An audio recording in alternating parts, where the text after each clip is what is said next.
Aliwas sa unang ulat noong Biyernes tungkol sa banggaan ng truck at bus sa Tuba, Benguet, hindi po 6 kundi 3 lamang sa 7 namatay ang mga estudyante. Kabilang sa mga nasawi ang 2 guro at 2 karelyebong driver ng naaksidenteng bus. Samantala, bumiyahe na pauwi ng Marinduque ang ilang estudyante na nakaligtas sa insidente. May news to go si Dano Tingkungko live.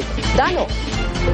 Kara, pasado alas 5 ng hapon kahapon, nang tumulak na pa Marinduque ang hindi bababa sa 15 estudyante na Marinduque State College na na-discharge na mula sa Baguio General Hospital, kung saan 2 araw sila ring na-confine matapos ang aksidenteng kinasangkutan ng sinakyan nilang tourist bus laban sa isang trailer truck Huwebes ng gabi. 6 sa mga estudyante ang nauna ng dinischarge ng ospital Sabado ng gabi. Hindi pa handang magkwento ng kanilang karanasan sa nangyaring aksidente ang mga estudyanteng nakalabas kahapon, pero baka sa kanilang mga mukha ang sakit ng tinamong mga sugat sa aksidente. Ang isa pa nga sa mga estudyante, Kara, nasaksihan nating maingat na binubuhat papasok ng van na magdadala sa kanila pa uwi. Ang nagpapalakas daw ng loob nila ang paniniwalang may dahilan ng lahat at binigyan pa sila ng isa pang pagkakataon para muling makapiling ang mga mahal sa buhay.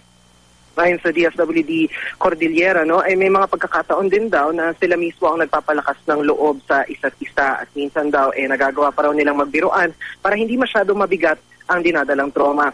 Sa ngayon, 5 pa ang confined sa Baguio General Hospital ayon sa impormasyon natin mula sa Crisis Management Team. Isa ang nakakonfine sa private room habang masusi pa rin inoobserbahan ng 2 estudyanteng nakakonfine sa ICU. Nagpapatuloy pa rin ang investigasyon ng mga pulis sa nangyaring aksidente at hanggang sa mga oras na ito ay nakaantabay pa rin tayo para sa mga pinakauling update hinggil dito, Kara. Maraming salamat, Dano Tingkungko.